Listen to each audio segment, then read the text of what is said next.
নমস্কার, ব্রেকিং বাংলায় আপনাদের স্বাগত। আমি জয়ন্ত মজুমদার। আজকে যে আইটেমটা নিয়ে কথা বলছি, যে সত্যি আমার হাসি পাচ্ছে। মানে এইরকম ধরনের মিথ্যে প্রলোভন শুরু হয়ে গেছে। আসলে বিষয়টা আপনাদের একটু বলি, সেটা হলো যে দেখবেন যখন কোনো রোগী তার মৃত্যু প্রায় নিশ্চিত হয়ে গিয়েছে, ডাক্তাররা বুঝতে পারে যে যে ডায়াগনোসিস তারা করেছেন, যেভাবে তারা ওষুধপত্র দিয়েছেন, কোনোভাবেই আর সাড়া দিচ্ছে না। তখন কি করে চিকিৎসকরা মনে করেন যে একে একটা স্টেরয়েড দিয়ে দেখি, যদি বাঁচলে বাঁচলো, না হলে তো উনি জানেন যে যা মেডিসিন কাজ করছে না, এখন আর ওনাকে বাঁচানো সম্ভব নয়। তারা চিকিৎসা শাস্ত্রে যা পড়েছেন সমস্ত কিছু তারা প্রয়োগ করেছেন, কিন্তু সেই রোগী বাঁচার নয়, অথচ একটা শেষ চেষ্টা একটা স্টেরয়েড দেওয়া, যেটা চিকিৎসকরা করে থাকেন। বা যদি ফুটবল মাঠে দেখেন যে 2 গোলে হারছে, আর 10 মিনিট সময় আছে, 12 মিনিট সময় আছে, কোনোভাবেই সেই টিমটা জেতার কোনো সম্ভাবনা নেই, তার প্রতিদ্বন্দ্বী টিম 2 গোলে এগিয়ে রয়েছে, আর 10-12 মিনিট খেলা বাকি। তখন দেখবেন স্টপার ব্যাক নিচু থেকে এসে একটা বক্সের বাইরে, অনেক বাইরে বল একটা দেখবেন গোলের দিকে শট করে দেয়। যদি কোনো রকম গোদ খেয়ে গোলে ঢুকে যায়, যদি কোনো রকম গোলকিপার মিস করে, দেখবেন যে যেখান থেকে পারছে বক্সের, তখন চেষ্টা করে না যে বলটাকে নিয়ে গিয়ে পরিকল্পনা মাফিক বক্সের ভিতরে ঢুকে গোল করব। হাতে সময় কমে এসছে, হার নিশ্চিত, একটা লাখ ট্রাই যে বক্সের বাইরে থেকে দেখবে দুমদাম শট করছে গোলের দিকে, যে পারছে, মানে যে স্টপার ব্যাক সেও উঠে এসছে, পুরো টিম উঠে এসছে, যেখান থেকে পারছে, যদি কোনোভাবে একটা কিছু গোল টোল করে যদি একটা সমতা ফেরানো যায় বা জেতার আশা করা যায়। তো এগুলো দেখবেন যখন মরিয়া হয়ে যায়, মানে কিছু উপায় নেই, আমি হার নিশ্চিত হয়ে গেছে, তখন দেখবেন এইসবগুলো করে। তো কেন বলছি যে বঙ্গ বিজেপি বুঝে গেছে যে হার নিশ্চিত, তাই ওই ঢপের ঝুলি উপুর করে দিচ্ছে। আপনারা দেখেছেন যে 5 ফেব্রুয়ারি রাজ্য বাজেট হলো, মমতা বন্দ্যোপাধ্যায় ঘোষণা করলেন যে লক্ষ্মীর ভান্ডার আরো 500 টাকা বাড়ানো হবে, 1,500 টাকা দেওয়া হবে, এরপর থেকে ফেব্রুয়ারি থেকেই দেওয়া হবে। বা যুবসাথী প্রকল্পে যারা বেকার যুবক তাদেরকে সাহায্যের জন্য 1,500 টাকা করে দেওয়া হবে। তারা যারা চাকরি বাকরির চেষ্টা করছেন তাদের কিছুটা আর্থিক সুরাহা হবে, অন্তত বাবা মার কাছে হাত পাততে হবে না, চাকরির পরীক্ষা দেওয়া, একটা জামা কাপড় কেনা, একটা ইন্টারভিউতে যাওয়া, বাস ভাড়া মানে গাড়ি ভাড়া যাই বলুন, সেগুলোর জন্য। তো সেদিনকে শুভেন্দু অধিকারী ঘোষণা করে দিলেন যে বিজেপি ক্ষমতা আসছে, এবং জুন মাসের 1 তারিখ থেকে, মে মাসে সরকার গঠন হবে, জুন মাসের 1 তারিখ থেকে বিজেপি 3,000 টাকা করে লক্ষ্মীর ভান্ডারে দেবে। এটা যে পুরো ঢপ হচ্ছে, শুভেন্দু অধিকারী নিজেও জানেন, মিডিয়াও জানে, বিজেপি কর্মীরাও জানে। ভারতীয় জনতা পার্টি সিদ্ধান্ত নিয়েছে এপ্রিল মাসের শেষে সরকার হলে 1 মে আমরা 3,000 টাকা দেব। মে মাসে আমাদের সরকার হলে 1 জুন আমরা অ্যাকাউন্টে 3,000 টাকা পাঠাবো। আমরা সবাই বসে, আমি রাজ্য সভাপতি, আমরা সিদ্ধান্ত নিয়েছি, সংকল্পপত্রে থাকবে। এই নিয়ে দেয়াল লেখার টাকা শুরু হয়ে গেছে, বিজেপি দেয়াল লেখা শুরু করেছে। তখন মিডিয়ার লোকরা যদি শুভেন্দুকে করে না কেউ প্রশ্ন, আমি জানি না, যদি বলে যে ডি এর জন্য তো 40,000 টাকা দিতে হবে, পুরো ডিএ বকেয়া যা আছে রাজ্য সরকারে, তাতে আপনি বারে বারে বলেছেন রাজ্য সরকার যদি 100% বকেয়া ডিএ দিয়ে দেয় কর্মীদের, 40,000 টাকা দিলে মমতা ব্যানার্জিকে আর বাজেট করতে হবে না, রাজ্য চালাতে হবে না, সব ডিপার্টমেন্ট বন্ধ করে দিতে হবে, সব কাজকর্ম বন্ধ করে দিতে হবে, এটা আকসার বলে থাকেন। তো আমি বলি যে 1,500 টাকা লক্ষ্মীর ভান্ডারে যে দিচ্ছেন এখন মমতা ব্যানার্জি, তাতে 42,000 কোটি টাকা খরচ। তা শুভেন্দু অধিকারীকে যদি মিডিয়া প্রশ্ন করে যে আপনি বলছেন 3,000 টাকা দেবেন, তাহলে তো সেখানে আরো 42,000 কোটি টাকা বাড়তি, মানে 84,000 কোটি টাকা খরচ হবে। এই বাড়তি 42,000 টাকা সংস্থান কোথা থেকে করবেন? আপনি যখন বলছেন ডিএ দিতে গেলে 40,000 টাকা হলে মমতা ব্যানার্জি ঢাকের দেয় মনসা বিক্রি হয়ে যাবে, তো আপনি কোথা থেকে 42,000 টাকা বাড়তি দেবেন? কেউ প্রশ্ন করে না। আসলে জুমলাবাজি, ঢপের ঝুলি উপর করে দিয়েছে। মিডিয়া এগুলো শোনে, এই যে লেখে, কারণ তাদের কিছু অন্য ইন্টারেস্ট আছে, আমি সব মিডিয়ার কথা বলছি না। তো এটা হয়, এগুলো হচ্ছে, আমি দেখছি এগুলো, কারণ এ প্রশ্ন কেউ করে না। শুভেন্দু অধিকারী বারংবার বলে যাচ্ছেন, তাই দিয়ে কর্মীরা উৎসাহী হচ্ছে, দেয়াল লিখে যাচ্ছে।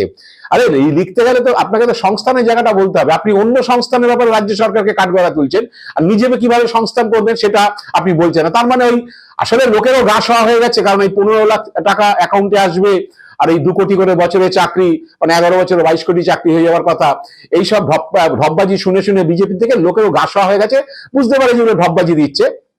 তো যেমন অনেকে প্রশ্ন তুলেছেন যে 21টা রাজ্যে তো বড়াই করে বলেন 21টা রাজ্যে ক্ষমতা আছে, সব জায়গায় চালু করে দিন না 3,000 টাকা করে লক্ষ্মীর ভান্ডার, বা আপনারা যেটা করেন যে লাডলি ব্যাংক যোজনা, এইসব যোজনা, মহিলাদের যোজনা দিন না, কে বা আপত্তি করেছে? ক্ষমতা আসতে সেখানে দরকারই পড়ছে, সেখানে তো ক্ষমতা রয়েছে, দিন না উত্তরপ্রদেশে। কে কে আপত্তি দিচ্ছে? গুজরাটে দিন না, রাজস্থানে দিন না, আপনি সেই সব রাজ্যে দিচ্ছেন না কেন? এতগুলো স্টেটে রয়েছেন, 3-4টে রাজ্য শুরু করেছেন, তাও সেখানে দিতে পারছেন না। এক জায়গায় তো দিল্লিতে তো ঘোষণা করেও দিতে পারেননি, 1 বছর হয়ে গেল, সরকার হয়ে গেছে, ঘোষণা করে দিয়ে তো প্রতিশ্রুতি দিয়ে ভোটটা নিয়ে নিয়েছে, এখন আর দেওয়ার নামগন্ধ নেই। আর যে 3-4 জায়গায় আছে সব জায়গায় শুরু করুন, কেউ তো আপত্তি করেন, সেখানে তো ক্ষমতা সরকারে আসার কোনো প্রশ্ন নেই, এসেই তো বসে আছেন সেখানে, বছরের পর বছর সেখানে সরকার চালাচ্ছেন। তো এই হলো ব্যাপার। আসলে রোগী যখন মারা যায় না, তখন হচ্ছে ডাক্তাররা যেমন স্টেরয়েড দেয়, ফুটবলাররা যেমন বক্সের বাইরে থেকে শট করে গোলে, যে একবার চান্স যদি লেগে যায়, একটা ঢুকে যায় কোনো রকমে গোলে, জালে বল ঢুকে যায়, এইসব কেসটা হচ্ছে। শুভেন্দু অধিকারী এখন সেই অবস্থা। তার লেটেস্ট নিদর্শন হচ্ছে সোমবার দিন হচ্ছে একটি কাগজে খবর দেখলাম, আনন্দবাজার পত্রিকাতে, 25,000 টাকা ভাতা সংকল্প প্রস্তাব বিজেপিতে। মানে বিজেপি সংকল্প প্রস্তাব, নির্বাচনী ইস্তার যেটা হয়, বিভিন্ন যে রাজনৈতিক দল নির্বাচনী ইস্তার বার করে, বিজেপি সেটাকে সংকল্প পত্র বলে। মানে ইস্তারটা কেন, যে আমাকে ক্ষমতায় আনো, আমি এইটা প্রস্তাবটা রাখলাম, আসলাম, এগুলোকে করব। তা তার মধ্যে হচ্ছে মানে একেবারে মানে গরম, হাতে গরম ঢপবাজি। যিনি লিখেছেন আমি জানি না, কি বলে, তিনি লিখেছেন যে এরকম 25,000 টাকা 21 বছর থেকে 40 বছর বয়সী যারা বেকার, তাদেরকে একটি প্রশিক্ষণের মারফত তাদের দেওয়া হবে, এবং মাসে মাসে হচ্ছে সেটাকে মানে স্টাইপেন্ড হিসাবে 25,000 টাকা করে দেওয়া হবে। তবে যদি তিনি প্রশিক্ষণে যোগ না দেন বা মাঝপথে ছেড়ে বেরিয়ে যান, তাতে হচ্ছে তিনি আর পাবেন না। কত দিনের প্রজেক্ট, কত মাস প্রশিক্ষণ হবে, কি বৃত্তান্ত, কিচ্ছু নেই। এক বিজেপি যুব নেতার কথায় হচ্ছে 1,500 টাকা দিয়ে তো চলে না, তাই আমরা চাইছি একটা কনস্ট্রাকটিভ কিছু করতে, যাতে 25,000 টাকা পায়, এবং হচ্ছে সরকারেরও হচ্ছে একেবারে প্রশিক্ষিত কর্মী হাতে এসে যাবে। তো আমি এক আরএসএস এর নেতা, বিজেপির নেতা অবশ্য, তিনি বিজেপিতে খুব একটা সক্রিয় নন, কিন্তু আরএসএস এর মূল নেতা, তাকে আমি জিজ্ঞেস করছিলাম যে আচ্ছা, এটা যে বেরোলো আনন্দবাজার পত্রিকাতে, ব্যাপারটা কি? বলছে ব্যাপারটা কিছু নয়, ঢপবাজি, খাইয়ে দিয়েছে রিপোর্টারকে। রিপোর্টারও তেমন, রিপোর্টারও জিজ্ঞেস করে না যে কি বৃত্তান্ত, কত দিনের স্কিম, কি বৃত্তান্ত, আর প্রশিক্ষণটা দেবে কোথায়, সরকার কোথায় প্রশিক্ষণ দেবে, কোন ফিল্ডে প্রশিক্ষণ দেবে। এখন যদি ঘোষণা হয়, এরকম একটা ধরুন কল্পনা করছি, ঘোষণায় 1 কোটি লোক নাম লেখায়, কি 50 লাখ লোক নাম লেখায়, কোথায় তাদের প্রশিক্ষণ দেবে, কোন ইন্ডাস্ট্রিতে প্রশিক্ষণ দেবে, কিসের প্রশিক্ষণ দেবে, কি দিয়ে তাদের করবে? একটা তো কাঠামো দরকার, একটা তো স্ট্রাকচার দরকার, কারখানা দরকার, বড় একটা শিল্প দরকার, যেখানে তাদের প্রশিক্ষণ দেবে। কোথায় সেটা, সেখানে কি দেবে? আসলে এসব ঢপের এখন চপ চলছে, এগুলো হচ্ছে দেওয়া হচ্ছে, এবং মিডিয়া তো বার করে দিল, বিজেপি নেতারা বলে আমরা তো বলিনি, কাগজ সংবাদপত্র লিখেছে।